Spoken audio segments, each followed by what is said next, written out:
अस्सलाम वालेकुम। आज की वीडियो का टॉपिक है developing a questionnaire for a quantitative study. इससे पहले की वीडियो में हमने क्वेश्चनियर को समझा था कि ये होता क्या है, पर्पस क्या होता है, कितनी टाइप्स के होते हैं। इसमें हम बाकायदा एक क्वेश्चनियर डेवलप करने की कोशिश करेंगे और ये कोशिश होगी कि ना सिर्फ इसके मुख्तलिफ फेजेस आपको पता लग जाए, अगर आप कोई भी क्वांटिटेटिव स्टडी कंडक्ट करने जा रहे हैं तो आपकी वेरिएबल्स के साथ भी अंडरस्टैंडिंग और मेजरमेंट स्केल्स क्या होते हैं, इन चीज़ों के साथ भी आपकी एक अंडरस्टैंडिंग बिल्ड हो जाए। उससे ये होगा कि आपको ये जो क्वेश्चनियर अपना एक डाटा कलेक्शन इंस्ट्रूमेंट डेवलप करने की प्रॉब्लम है ना, वो आपके लिए सॉल्व हो जाएगी, ईज़ी हो जाएगी। अगर कोई चीज़ आपको नहीं समझ आती तो आप कमेंट सेक्शन में पूछ सकते हैं, उसे मैं मज़ीद इंडिविजुअली एक्सप्लेन करने की कोशिश करूँगा।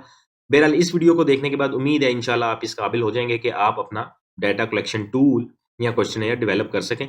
तो एक ब्रीफ सा इंट्रोडक्शन यहाँ देख लेते हैं कि जी एक स्ट्रक्चर टूल है। क्वेश्चनियर होता क्या है? बेसिकली एक स्ट्रक्चर टूल है जो कि आपके रिस्पोंडेंट से डाटा कलेक्ट करने में आपको हेल्प आउट करता है। एक क्वेश्चनियर है, एक पेज है जिसके ऊपर 10-20 आपने क्वेश्चंस लिख दिए हैं और उसकी मल्टीपल चॉइस आपने नीचे दे दी है और आपके जो रिस्पोंडेंट्स हैं वो उनको क्लिक करेंगे, टिक करेंगे। ऑनलाइन है तो वो क्लिक करेंगे, अगर आप उन्हें कोई पेज थमा दिया है तो उसको टिक करते जाएँगे और वो चूज़ करके आपको वापस कर देंगे। अब ये आपने उनसे जो डाटा कलेक्ट किया है, ये है ऑब्जेक्टिव डाटा। क्वांटिटेटिव डाटा आपने उनसे कलेक्ट कर लिया क्योंकि ये क्लोज एंडेड क्वेश्चंस थे। जैसे कि हमने पिछली वीडियो में ये बात की थी कि क्लोज एंडेड क्वेश्चंस आपका, चूंकि आप उन्हें कुछ चॉइसेस दे देते हैं कि इसमें से आपने चूज करना है, वो उन चॉइसेस को टिक मार्क कर देते हैं, उसमें से चूज कर लेते हैं और फिर आप उसका स्टैटिस्टिकल एनालिसिस कर लेते हैं। तो क्वांटिटेटिव रिसर्च में क्वेश्चनियर आपको इस तरह से हेल्प करता है कि ये आपको मेजरेबल डाटा प्रोवाइड करता है जिसपे आप स्टैटिस्टिकल एनालिसिस परफॉर्म कर सकते हैं। अब लेट्स सपोज अगर आप उनसे, आपका क्वेश्चनियर ओपन एंडेड क्वेश्चंस पर मबनी है, तो वो तो एक इंटरव्यू हो जाएगा ना, उसमें तो आपके जो रिस्पोंडेंट्स हैं वो अपनी मर्जी का, कोई बंदा एक पैराग्राफ में आंसर दे रहा होगा, कोई 2 में दे रहा होगा, कोई कुछ कह रहा होगा, कोई कुछ कह रहा होगा। लेकिन जब आप एक क्वेश्चनियर यूज़ करते हैं और उसमें आप ख़ास पे क्वांटिटेटिव स्टडी में जब आप उनको क्लोज़ एंडेड क्वेश्चंस पे मबनी एक क्वेश्चनियर देते हैं, तो डाटा की कंसिस्टेंसी भी इंश्योर होती है और रिलायबिलिटी भी इंश्योर होती है।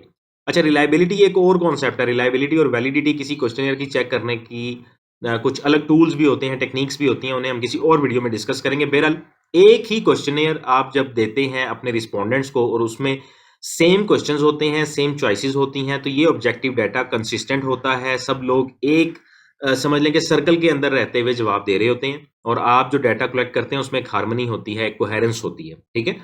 अब इसमें लेट्स सपोज आपकी स्टडी है कि आप स्टूडेंट सेटिस्फेक्शन के ऊपर कोई स्टडी कंडक्ट कर रहे हैं और आप स्टैंडर्डाइज्ड जो रिस्पॉन्सेज हैं वो लोगों से कैसे लेंगे, पार्टिसिपेंट से कैसे लेंगे, तो एक क्वेश्चनियर आप यूज़ करेंगे। ठीक है जी। अब ये स्टडी स्टूडेंट सेटिस्फेक्शन जो है, ये इंडिपेंडेंट या डिपेंडेंट कोई भी वेरिएबल हो सकता है, अभी हम इस पे बात नहीं करें। एक सिंपल सा मैंने आपको आइडिया दिया कि आपकी स्टडी है और आपने उस पे स्टैंडर्डाइज्ड रिस्पॉन्सेज लेने हैं, तो आप क्वेश्चनियर यूज़ करेंगे। वेरिएबल को थोड़ा सा अंडरस्टैंड कर लेते हैं। ज़ाहिर है आप रिसर्च कंडक्ट कर रहे हैं तो आपकी रिसर्च स्टडी में कुछ ना कुछ वेरिएबल्स भी होंगे। अब वेरिएबल्स जो हैं ये कुछ ऐसी कैरेक्टरिस्टिक्स होती हैं जो कि चेंज हो रही होती हैं। किसी के लिए लेट्स सपोज जॉब सेटिस्फेक्शन अगर एक वेरिएबल है, तो ये पर्सन ए के लिए कुछ होगा, बी के लिए कुछ होगा, सी के लिए कुछ होगा। इसकी डेफिनेशन भी डिफरेंट होगी, इसकी मैग्नीट्यूड भी डिफरेंट होगी। तो वेरिएबल कोई ऐसी चीज़ होती है जो कि चेंज हो रही होती है, मुख्तलिफ लोगों को लेके, मुख्तलिफ अशख़ास को लेके, मुख्तलिफ जो भी इवेंट्स हैं उनके हिसाब से ये वेरिएबल चेंज हो रहा होता है। और 3 तरह की मेन टाइप्स होती हैं जिन्हें आपने कंसीडर करना होता है। एक तो 2 तो बहुत इंपॉर्टेंट है, जिनके बगैर आपका टॉपिक रिसर्च का जो है वो बनता ही नहीं है, इंडिपेंडेंट और डिपेंडेंट वेरिएबल। कि इंडिपेंडेंट वेरिएबल क्या होगा जी? जो कि किसी दूसरे वेरिएबल को इम्पैक्ट कर रहा है। इंडिपेंडेंट है और किसी इसकी वजह से कोई दूसरा वेरिएबल अप एंड डाउन हो रहा है, उसमें कोई चेंज आ रहा है किसी किस्म का, ज़्यादा या कम हो रहा है। डिपेंडेंट वेरिएबल जो है ये बेसिकली इम्पैक्ट है इंडिपेंडेंट वेरिएबल का, ठीक है? और इसमें इंडिपेंडेंट वेरिएबल की एग्जांपल दी हुई है स्टडी आवर्स, जबकि डिपेंडेंट वेरिएबल की एग्जांपल है एग्जाम स्कोर्स। तो इससे आप देख सकते हैं कि स्टडी आवर्स ऊपर करने से एग्जाम स्कोर बढ़ रहे होंगे, मोस्ट ऑफ द केसेस ऐसे ही होता है। और स्टडी आवर्स को घटाने से एग्जाम स्कोर्स, जाहिर है उसकी परफॉर्मेंस जो स्टूडेंट की है वो कम ज़्यादा हो रही है। स्टडी आवर्स जितना ज़्यादा कोई दिल लगा के पढ़ रहा है, अब वो इंडिपेंडेंट वेरिएबल है तो उसे ऊपर नीचे करने से एग्जाम स्कोर्स ऊपर नीचे हो रहे हैं। तो ये आपने इसी तरह से अपनी स्टडी में देखना है कि उसमें इंडिपेंडेंट वेरिएबल कौन सा और डिपेंडेंट वेरिएबल कौन सा है। उसके अलावा कुछ कंट्रोल वेरिएबल्स होते हैं जो कि बेसिकली किसी किस्म की जो पर्सनल बाइसेस होती हैं रिसर्च में, उनको प्रिवेंट करने के लिए यूज़ होते हैं। लेट्स सपोज अब आपका जो टॉपिक है वो ये है कि जी स्टडी आवर्स बढ़ाने से एग्जाम स्कोर्स बढ़ता है। तो इसमें कुछ चीज़ें ऐसी होंगी जिनको आप कांस्टेंट रखेंगे। Let's suppose type of study material, क्योंकि ऐसा हो सकता है कि अगर आपने कोई ऐसा सैंपल ले लिया है, मतलब आपने 20-25 स्टूडेंट्स ले लिए हैं और उसमें अब आप इसको देख रहे हैं कि स्टडी आवर्स को बढ़ाने से एग्जाम स्कोर्स पे क्या फ़र्क आ रहा है, क्या इंपैक्ट आ रहा है, लेकिन उन 20 स्टूडेंट्स में 10 जो हैं वो ऑनलाइन स्टडी मटेरियल यूज कर रहे हैं, जबकि जो 10 स्टूडेंट्स हैं, दूसरे 10 स्टूडेंट्स हैं, वो ऑनलाइन मटेरियल के बजाय कोई टेक्स्ट बुक यूज कर रहे हैं। तो स्टडी मटेरियल के डिफरेंस की वजह से भी आपके इस रिलेशनशिप में ये जो स्टडी आवर्स और एग्जाम स्कोर्स का जो रिलेशनशिप है, इसमें फर्क आ सकता है। तो फॉर द टाइम बीइंग आप इसको कांस्टेंट कर देंगे। आप कोशिश करेंगे कि जो आपकी टारगेट ऑडियंस है या पार्टिसिपेंट्स हैं रिसर्च के, वो सब के सब एक ही तरह का स्टडी मटेरियल या ऑनलाइन या टेक्स्ट बुक यूज कर रहे हो। तो कुछ कंट्रोल वेरिएबल्स होते हैं कि जिनको आप इन कंट्रोल वेरिएबल्स को बेसिकली पर्सनल जो बाइसेस होती हैं उनको प्रिवेंट करने के लिए यूज करते हैं। ठीक है जी। तो ये 3 तरह के वेरिएबल्स होते हैं। अगली चीज जो आपने समझनी है वो है मेजरमेंट, और मेजरमेंट स्केल्स का एक ओवरव्यू मैं आपके सामने रखने लगा हूं। अब मेजरमेंट स्केल क्यों इंपॉर्टेंट है? क्योंकि इसकी वजह से आपको पता लगता है कि आपके डाटा का जो आपने स्टैटिस्टिकल एनालिसिस करना है, वो कौन सी टाइप, कौन से टेस्ट आपको सूट करेंगे। आपके क्वांटिटेटिव डाटा एनालिसिस के लिए कौन सी type of statistical analysis suit करेगी, जिसको फिर आप आगे चल के एक्सप्लेन कर सकेंगे उस एनालिसिस को, और वो आपके स्टडी ऑब्जेक्टिव को फुलफिल कर रहा होगा। तो मेजरमेंट स्केल का आपको आइडिया होना चाहिए। 4 टाइप्स होती हैं। इस पे एक अलग लेक्चर भी मैं कोशिश करूंगा कि आपको डिटेल के साथ एक वीडियो इस पे अपलोड करूं, लेकिन यहाँ पर ब्रीफली मैं इसको आपके सामने रखता हूं। तो ये 4 टाइप्स जो हैं, ये बेसिकली इनमें सबसे पहली चीज़ है नॉमिनल, सेकंड टाइप है ordinal, then interval, then ratio. ठीक है जी। ये चीज़ आप जब अपना क्वेश्चन या डेवलप कर रहे होंगे, आपके बहुत ज़्यादा काम आती है। कैसे काम आती है ये एग्जाम्पल्स में आपको पता लगेगा। पहले नॉमिनल स्केल की बात कर लेते हैं कि कुछ डाटा आपका ऐसा होता है कि जिसको ये कैटेगराइज, नॉमिनल स्केल जो है ये बेसिकली डाटा को कैटेगराइज करता है किसी ऑर्डर के बगैर। ठीक है जी। लेबल या नेम आप इसकी कैरेक्टरिस्टिक्स कह सकते हैं कि ये लेबल कर देता है आपके डाटा को, इसकी कोई न्यूमेरिकल सिग्निफिकेंस नहीं होती। एग्जाम्पल के तौर पे जब आप बात करते हैं जेंडर की, तो ये देखें कि इसे कैटेगराइज कर रहा है कि जेंडर में मेल या फीमेल या अदर। ठीक है जी। इसमें किसी किस्म का आप अगर गौर करें तो इसमें कोई ऑर्डर नहीं होता। इसी तरह मैरिटल स्टेटस है, सिंगल, मैरिड, डाइवोर्स, यस और नो। तो ये आपके डाटा को रैंक कर देता है, कैटेगराइज कर देता है विदाउट एनी ऑर्डर। आपके डाटा में जो इस किस्म के नॉर्मली डेमोग्राफिक्स से रिलेटेड जो क्वेश्चंस होते हैं वो नॉमिनल स्केल पे होते हैं। एग्जाम्पल क्वेश्चन आप देख लें, what is your gender, male, female और अदर। इसी तरह से नॉमिनल स्केल के बाद जो अगला स्केल है वो थोड़ा सा एडवांस होता है, और ये एक स्पेसिफिक ऑर्डर को फॉलो करता है। इसमें आप देखें मेल फीमेल कोई ऑर्डर नहीं, फीमेल मेल भी हो सकता था। यहाँ पे ऑर्डिनल स्केल की जो कैरेक्टरिस्टिक्स हैं, ये बेसिकली रैंक ऑर्डर करता है, एक रैंक मेंटेन करता है, लेकिन उन रैंक्स में कोई कंसिस्टेंट डिफरेंस नहीं होता उन रैंक्स के दरमियान में। लेट्स सपोज एग्जांपल के तौर पे एजुकेशन लेवल जब आप पूछते हैं तो उसमें हाई स्कूल आ जाता है, 4 साल की डिग्री भी आ जाती है, 2 साल की भी आ जाती है। उनके दरमियान में कोई कंसिस्टेंट एक डिफरेंस आपको नजर नहीं आ रहा होता, लेकिन रैंक जरूर होता है। जाहिर है आप इसी तरह चलते हैं ना, हाई स्कूल से बैचलर्स की तरफ, फिर मास्टर्स, फिर पीएचडी, तो इसके अंदर एक ऑर्डर आपको नजर आ रहा होगा। इसी तरह सेटिस्फेक्शन रेटिंग में वेरी अनसेटिस्फाइड, फिर अनसेटिस्फाइड, फिर न्यूट्रल, फिर सेटिस्फाइड, फिर वेरी सेटिस्फाइड। तो ये अच्छा, इससे क्या आपको पता लगेगा कि ये वाले जो मेरे क्वेश्चंस हैं ये किस स्केल पर है, फिर उस हिसाब से आप उस पर स्टैटिस्टिकल एनालिसिस परफॉर्म करेंगे। इसकी एग्जांपल पहले यहाँ पे वैसे दे दी है, लेकिन नीचे भी एग्जांपल आप देख लें कि how satisfied are you with our service. तो जी वेरी अनसेटिस्फाइड, अनसेटिस्फाइड। अब इसमें आप देखेंगे इसके अंदर एक ऑर्डर है, ठीक है, लेकिन वो डिफरेंट, मतलब वेरी अनसेटिस्फाइड कितना है, हो सकता है 20% वेरी अनसेटिस्फाइड हो, अनसेटिस्फाइड कितना है 10% हो सकता है। तो कोई इसके अंदर इंटरवल जो इसका है वो इक्वल नहीं हो सकता। जरूरी नहीं है कि वो इक्वल हो, कोई ऐसी कंसिस्टेंसी, हाँ एक ऑर्डर जरूर है इस पूरी की पूरी सीक्वेंस में। उसके बाद इंटरवल स्केल आता है जो कि इक्वल इंटरवल्स को इंश्योर करता है। आपके डाटा के दरमियान इंटरवल्स जो होंगे वो इक्वल होंगे, ठीक है, जो डिफरेंसेस होंगे वो कंसिस्टेंट होंगे, जैसे कि हमने ऑर्डिनल स्केल में बात की कि वहां पर वो नहीं होता, लेकिन इसमें कोई 0 पॉइंट नहीं होता। एग्जांपल आप देखेंगे तो आपको समझ आ जाएगी कि टेम्परेचर है, लेट्स सपोज आप टेम्परेचर के बारे में बात कर रहे हैं कि what is your current temperature in Celsius, तो ये एब्सोल्यूट 0 नहीं हो सकता टेम्परेचर, यहाँ तो 2 होगा, 4 होगा, 6 होगा। अगर वो प्रॉपर उसमें बात करेंगे कितना होता है बॉडी टेम्परेचर, तो 98 से फिर 98 होगा या 100 होगा, 101 होगा, 102 होगा, एब्सोल्यूट 0 नहीं हो सकता। तो इस तरह के जो क्वेश्चंस होते हैं वो इंटरवल स्केल पे आप पूछते हैं, और इंटरवल स्केल पे जो क्वेश्चंस होंगे उन पे आप फिर वो रिस्पेक्टिव जो आपका स्टैटिस्टिकल एनालिसिस की टेक्निक्स होंगी आप वो यूज करेंगे। और फिर रेशियो स्केल आता है जो कि इंटरवल स्केल की ही तरह का है, लेकिन इसमें एक एब्सोल्यूट 0 पॉइंट होता है, मतलब इसमें कोई 0 वैल्यू हो सकती है। लेट्स सपोज आप किसी से उसकी सैलरी पूछ रहे हैं या what is your annual income in dollars, तो हो सकता है 0 भी हो, लेकिन टेम्परेचर अगर आप पूछेंगे तो वो 0 नहीं होगा। तो कुछ ऐसे क्वेश्चंस होंगे जिनका एब्सोल्यूट 0 पॉइंट होगा, और उनको आप रेशियो स्केल पे उनका स्टैटिस्टिकल एनालिसिस करेंगे। उससे आपको इसमें बेसिकली हर तरह का मैथमेटिकल ऑपरेशन इस पे आप परफॉर्म कर सकते हैं, क्योंकि ट्रू 0 जब उसमें आ जाता है तो इसका मतलब है कि ये वेरिएबल, इसकी इस वेरिएबल की एब्सेंस पे भी बात की जा सकती है। ऐसा भी हो सकता है कि ये वेरिएबल मौजूद ही ना हो, ठीक है। अब जो इंटरवल पे हमने बात की थी, जो एग्जांपल्स दी थी, तो ऐसा आईक्यू स्कोर्स का या टेम्परेचर का तो उनका एब्सोल्यूट 0 पॉइंट नहीं है। इसका मतलब कि ये वेरिएबल जो है कम या ज्यादा हो सकते हैं, लेकिन ऐसा नहीं है कि जी मौजूद ही ना हो। लेकिन यहाँ पे आप देखें एज, इनकम, वेट, तो ये ऐसी चीजें हैं कि जो जिनका एब्सोल्यूट 0 पॉइंट हो सकता है। तो अब ये 4 तरह के स्केल्स हमने देखे हैं। अभी हम अपना क्वेश्चन डेवलप करने का जो एक पूरा प्रोसेस है उसकी तरफ जा रहे हैं। अभी हमने वो चीज शुरू नहीं की है, हमने एक बेसिक अंडरस्टैंडिंग अपनी डेवलप कर ली है कि वेरिएबल्स क्या होते हैं और स्केल्स क्या होते हैं। अच्छा जी, अब आगे आ जाता है steps to develop a questionnaire. तो ये 6 स्टेप्स हैं जो हमने एक-एक करके देखने हैं, सीखने हैं। इसमें सबसे पहली चीज़ है define your research objectives, identify variables and choose measurement scale. ये चीज़ अभी हमने डिस्कस कर ली है। आगे चल के एग्जांपल में ये चीज़ आपको और क्लियर हो जाएगी।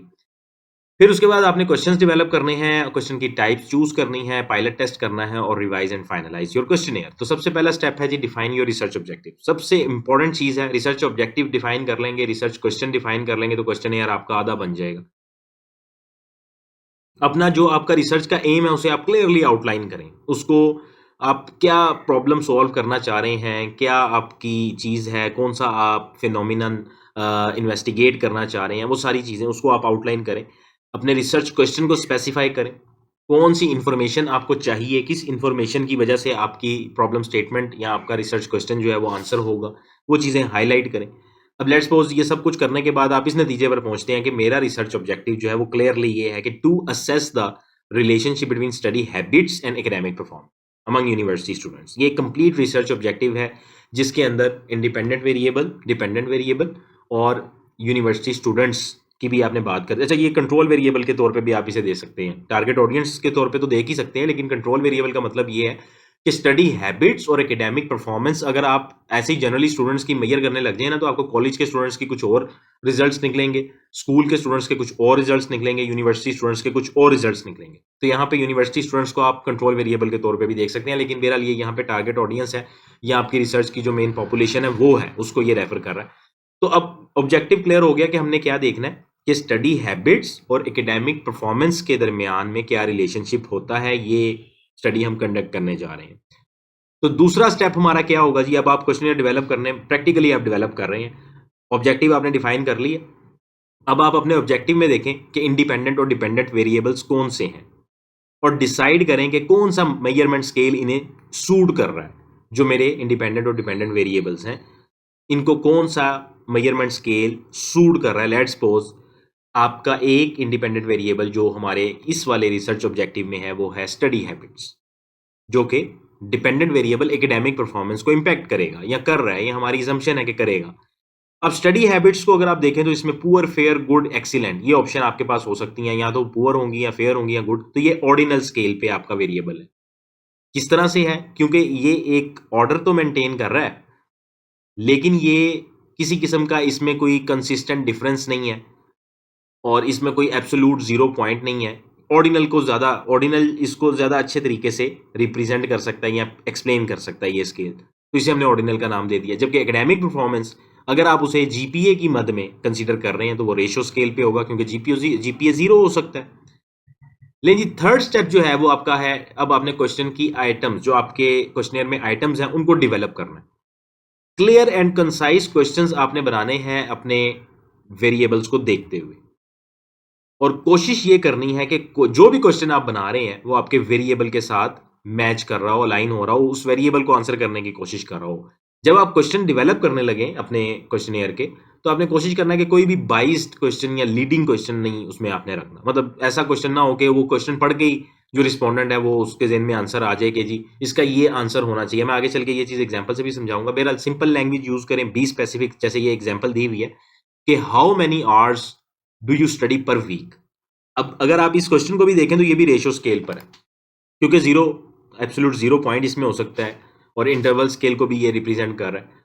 तो ये हमारा एक एग्जाम्पल क्वेश्चन मैंने आपको दिया। इसी तरह से आपने मुख्तलिफ क्वेश्चंस बनाने हैं अपने वेरिएबल्स को देखते हुए। अच्छा जी, स्टेप 4 जो है, इसमें आपने अपने क्वेश्चन की टाइप्स को चूज करना है कि आपके क्वेश्चन की टाइप्स क्या होंगी। मल्टीपल चॉइस क्वेश्चंस होंगे, क्योंकि हम कर रहे हैं क्वांटिटेटिव स्टडी के लिए, तो इसमें ज़्यादा मल्टीपल चॉइस क्वेश्चन या लिकर्ट स्केल पे क्वेश्चंस होते हैं। जैसे जो मल्टीपल चॉइस क्वेश्चंस होते हैं वो आपके नॉमिनल और ऑर्डिनल डाटा के लिए बेस्ट होते हैं। उसके अलावा अगर आप अपने जो आपकी टारगेट ऑडियंस है, रिस्पोंडेंट्स हैं, उनका एटीट्यूड मेजर करना चाह रहे हैं, ओपिनियंस उनके मेजर करना चाह रहे हैं, उनको ऑब्जर्व करना चाह रहे हैं, तो ये भी ऑर्डिनल स्केल पे होगा। और लिकर्ट स्केल जो है वो वही होता है, स्ट्रांगली एग्री, डिसएग्री, जो कि 5 या 7 पॉइंट्स पे आप डाटा कलेक्ट करते हैं। अच्छा, इसमें ओपन एंडेड क्वेश्चंस भी हो सकते हैं। क्वालिटेटिव इनसाइट्स अगर आप लेना चाह रहे हैं तो एक दो क्वेश्चंस आप ले सकते हैं उनसे, जो कि ओपन एंडेड हो और वो उसमें अपनी मर्जी का रिस्पॉन्स दे सकें, वो उसमें बाउंड ना हो कि उन्होंने किसी ना किसी चॉइस में से कुछ चूज करना है। ठीक है जी। अब जैसे यहाँ पे एक एग्जांपल है कि rate your agreement with the following statement, I find the course material engaging. Likert scale पे ये क्वेश्चन है और इसके नीचे एग्जांपल्स दी हुई हैं। इसी तरह से आपने अपने क्वेश्चंस डेवलप करने हैं और उनको चूज करना है कि उनकी टाइप क्या है। लिकर्ट स्केल पे आपने बनाने हैं, या मल्टीपल चॉइस जो होंगे उसमें 3-4 अलग-अलग चॉइसेस होंगी। नॉर्मली आपको जितने भी क्वांटिटेटिव स्टडीज में ये नजर आते हैं क्वेश्चनेयर, उसमें मोस्ट ऑफ द क्वेश्चनेयर्स जो हैं वो लिकर्ट स्केल को यूज करते हैं। सिंपल है, इजी टू एनालाइज है, इजी टू डाटा कलेक्शन में भी आसानी रहती है, तो यही यूज किया जाता है, इसलिए इसी की बेस पर क्वेश्चनेयर डेवलप किया जाता है। अच्छा जी, जब आप इसको बना लेंगे तो उसके बाद जो आपने अपनी आइटम्स वगैरह सारी की सारी प्रिपेयर कर ली हैं, 10-20 जितने भी क्वेश्चंस आपने डेवलप कर लिए हैं, तो अब आपने इसको पायलट टेस्ट करना है। कोई भी किसी भी किस्म के जो इश्यूज हैं क्वेश्चन में, उनकी क्लैरिटी के लिए, फॉर्मेट से रिलेटेड अगर कोई इश्यूज हैं, तो आपने एक स्मॉल अपना जो आपका सैंपल है, पॉपुलेशन में से कोई 10-20 लोग उठाने हैं, उनमें वो क्वेश्चनेयर डिस्ट्रीब्यूट करने हैं और उनकी फीडबैक भी आप ले सकते हैं। वो आपको बताएंगे कि उन्हें क्वेश्चनेयर ईजिली समझ आ गया या नहीं आया, या कोई चीज़ अगर कन्फ्यूज कर रही है। 10 से 15 स्टूडेंट्स, चूंकि हमारी टारगेट ऑडियंस जो थी वो स्टूडेंट्स की थी, तो स्टूडेंट्स से आप उनसे इनपुट ले सकते हैं। और जब आप उनसे इनपुट ले लेंगे तो वो पायलट टेस्ट की बेस पर, आप उनकी फीडबैक की बेस पर अपने क्वेश्चनेयर को इम्प्रूव कर लें। कुछ भी जो नेसेसरी एडजस्टमेंट्स हैं वो उसमें कर लें। अगर कोई क्वेश्चन किसी को समझ नहीं आ रहा तो उसे आप रिवाइज कर सकते हैं, लैंग्वेज इंप्रूव कर सकते हैं, और भी किसी भी अंदाज में अगर आप उसे इंप्रूव कर सकते हैं, आसान बना सकते हैं, तो वो काम आपने करना है। और एंड पे जी, इफेक्टिव क्वेश्चनेयर के लिए कुछ टिप्स हैं, जिसमें एक तो सबसे इंपॉर्टेंट चीज़ है कि अपना आप इस चीज़ को अंडरस्टैंड करें, जितना आपका क्वेश्चनेयर कंसाइज होगा, शॉर्ट होगा, उतना रिस्पॉन्सेज आपके रिलायबल होंगे, वैलिड होंगे, और लोग उसको फिल करते वक्त बोर नहीं होंगे, तो वो ठीक ठीक तरीके से रिस्पॉन्ड करेंगे। ऐसा नहीं होगा कि ऐसे ही अंधाधुंध उन्होंने कहीं पे भी मार्क कर दिया, कहीं पे भी टिक लगा दिया।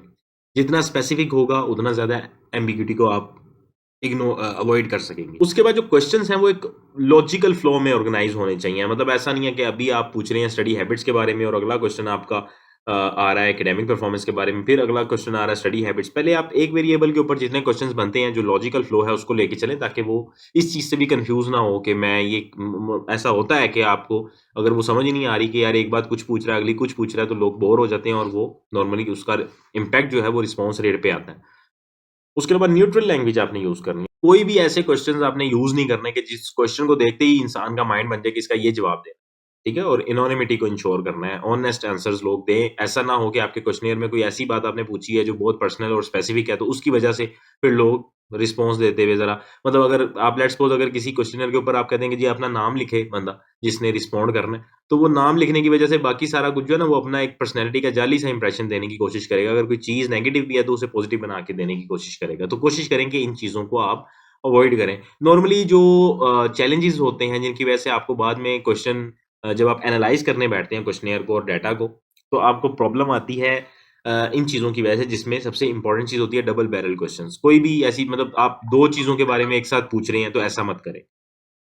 ठीक है। लेट्स सपोज ये एग्जांपल में अगर आप देखें कि how satisfied are you with your job and salary, तो ये दो अलग अलग क्वेश्चंस हैं। आप एक ही क्वेश्चन में अगर पूछेंगे तो हो सकता है कि वो बंदा जॉब से सेटिस्फाइड है, मतलब जॉब की जो रूटीन है या जो टास्क हैं या वर्क प्लेस है उन चीज़ों से सेटिस्फाइड है, लेकिन सैलरी कम है। तो ये दो अलग अलग क्वेश्चन है। अब वो देखेगा कि मैं सैलरी को देख के जवाब दूं या जॉब को देख के। तो डबल बैरल्ड क्वेश्चन जो है उन्हें अवॉइड करें। जार्गन और टेक्निकल टर्म्स यूज ना करें, जिसकी वजह से रिस्पोंडेंट्स जो है उन्हें समझ नहीं आती कि आप क्या पूछना चाह रहे हैं। आपके लिए वो चीज़ मामूली होती है लेकिन उसे नहीं समझ आ रही होती। फिर लीडिंग क्वेश्चंस के बारे में जैसे मैंने पहले बताया, और too many open ended questions. मैंने आपको कहा था कि close ended question, quantitative study conduct कर रहे हैं तो क्लोज एंडेड क्वेश्चंस पे आपने पूरा क्वेश्चनेयर बनाना है। एक आधा ओपन एंडेड क्वेश्चन जो है वो चल जाएगा, लेकिन जितने ज्यादा ओपन एंडेड क्वेश्चंस होते जाएंगे तो फिर आपका डाटा स्टैटिस्टिकली एनालाइज करने की वाली तरफ जाने से पहले आपको अपने डाटा को ऑब्जेक्टिव टर्म्स में लेकर आना पड़ेगा, उसकी सब्जेक्टिविटी को खत्म करना पड़ेगा। एग्जाम्पल क्वेश्चनेयर आपके सामने रख रहा हूँ। जैसे मैंने पहले बताया कि रिसर्च ऑब्जेक्टिव आपने अपना वो डिसाइड करना है, चूज करना है, फाइनलाइज करना है, और उसके बाद आप देखेंगे ये डेमोग्राफिक्स आ जाएंगे आपके। ठीक है। अब डेमोग्राफिक्स को हमने नॉमिनल स्केल पे बात की थी, तो ये नॉमिनल स्केल के टेस्ट इस पे आप लगाएंगे। उसके बाद स्टडी हैबिट्स को हमने रेशो के ऊपर बात की थी कि how many hours do you study per week, जबकि ये रेट योर स्टडी इन्वायरमेंट जो है, जैसे ये पुअर, फेयर, गुड, एक्सीलेंट वगैरह, ये ऑर्डिनल स्केल पे हमने बात की थी, तो इस पे आप उसी तरह रिस्पेक्टिवली वही टेस्ट परफॉर्म करेंगे। और फिर एकेडमिक परफॉर्मेंस अगेन वही, what is your current GPA, तो ये रेशो स्केल पे था। इस तरह करके बाकी भी स्टडी हैबिट्स के कुछ और भी क्वेश्चन होंगे, जैसे how many hours do you study per week, rate your study environment, study habit से related what kind of study material do you use, किस टाइम पे आप करते हो स्टडी, कौन सा टाइम आपको ज़्यादा सूट करता है जब आप स्टडी करने लगते हो, तो आपको क्या आप कोई उस वक्त जूस या चाय या कोई ऐसी चीज़ यूज़ करते हो। अच्छा, फिर उसके अलावा क्या आप खाना खाने से पहले ज़्यादा कंफर्टेबल होते हो या खाना खा के स्टडी करना ज़्यादा आपके लिए ईजी होता है, दिन के किस हिस्से में करते हो। ये स्टडी हैबिट से रिलेटेड क्वेश्चन सारे जो भी आपके ज़हन में फिट बैठता है, उसकी साथ ही आप नेचर उसकी चॉइसेस की बेस पर, उसके रिस्पॉन्सेज की बेस पर आपको पता लग जाएगा कि ये किस स्केल पर है। इसी तरह से एकेडमिक परफॉर्मेंस, तो फिर एकेडमिक परफॉर्मेंस में आपका करंट सीजीपीए क्या है, सेमेस्टर वाइज जीपीए क्या है, या फिर आप कितने किस सब्जेक्ट में आपका क्या सीजीपीए, जो भी मतलब रेलिवेंट क्वेश्चंस आपके ज़हन में आ सकते हैं, उनमें आपने वो चीज़ें जो मैंने पहले आपको बताई हैं इसी वीडियो में, जो अभी हमने ऊपर डिस्कशन की कि ये क्वेश्चंस बनाने हैं, ये नहीं बनाने, इन चीज़ों का ख्याल रखना है। वो चीज़ें करते हुए आपने अपना क्वेश्चनेयर डेवलप करना है। तो मुझे उम्मीद है कि एक बुनियादी अंडरस्टैंडिंग, मुझे इस चीज़ का अंदाज़ा है कि बहुत एडवांस लेवल पर ये वीडियो आपके लिए हेल्पफुल साबित नहीं हो सकती। अगर आप कोई बड़ा टेक्निकल किस्म का मसला लेकर बैठे हुए हैं और वो क्वेश्चनेयर में आपको समझ नहीं आ रहा, तो लेकिन एक बुनियादी सतह पर जो आपको ज़रूरत होती है क्वेश्चनेयर की डेवलपमेंट में, जिन चीज़ों को समझने की, वो इसमें उम्मीद है कि क्लियर हुई होंगी। अगर कोई चीज़ आपको नहीं भी फिर भी समझ आती, या कोई इशू ऐसा है जो आप समझते हैं कि उसे मज़ीद क्लैरिफिकेशन की ज़रूरत है, तो आप कमेंट सेक्शन में अपना क्वेश्चन पूछना मत भूलिएगा। इस वीडियो के हवाले से अपनी राय भी ज़रूर दीजिएगा और इसे लाइक और शेयर भी लाज़मी कीजिएगा।